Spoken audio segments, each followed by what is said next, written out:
নিশু কুমারকে নিয়ে বিশেষ পরিকল্পনা লাল হলুদের। ইন্ডিয়ান সুপার লিগের শেষের দিকে এসে আবারও জ্বলে উঠেছে ইমামি ইস্ট বেঙ্গল। ঘরের মাঠে শক্তিশালী চেন্নাই এফসির বিপক্ষে পরাজিত হওয়ার পর সুপার সিক্সে যাওয়ার সম্ভাবনা প্রায় শেষ হয়ে গিয়েছিল ময়দানের প্রধানের। তবে সময়ের সঙ্গে সঙ্গে বদলাতে শুরু করেছে গোটা পরিস্থিতি। বিগত কয়েকটি ম্যাচে পয়েন্ট নষ্ট করেছে অন্যান্য বেশ কিছু ফুটবল ক্লাব, যার ফলে নকআউট পর্বে যাওয়ার সামান্য আশা এখনো রয়ে গিয়েছে লাল হলুদের, যদিও সেটা খুব একটা অনুকূল নয়। এক্ষেত্রে বাকি তিনটি ম্যাচে জয় সুনিশ্চিত করতেই হবে ইস্ট বেঙ্গল দলকে। তবে সেখানেই শেষ নয়, লাল হলুদের জয় সুনিশ্চিত করার পাশাপাশি পয়েন্ট নষ্ট করতে হবে নর্থ ইস্ট ইউনাইটেড থেকে শুরু করে মুম্বাই সিটি এফসির মতো দলকে, যদিও সেই সম্ভাবনা অনেকটাই কম তা বলাই চলে।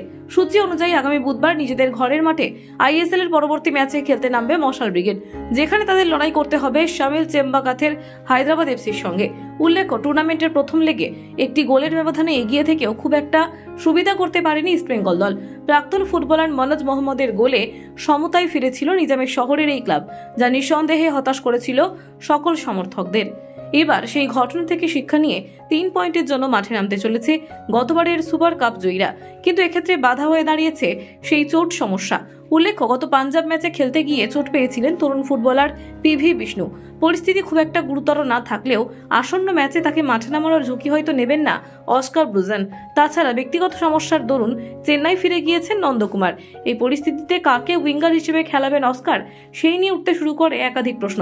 তবে যতদূর খবর, হায়দ্রাবাদ এফসির বিপক্ষে দলের প্রয়োজনে নিশু কুমারকে উইং প্লে করাতে পারেন লাল হলুদের এই স্প্যানিশ কোচ। তবে পরিস্থিতি বুঝে নিজের রিজার্ভ বেঞ্চের ফুটবলারদের সুযোগ দেওয়ার কথা ভাবতে পারেন এই Spanish head sir. Kolkata 24/7.in।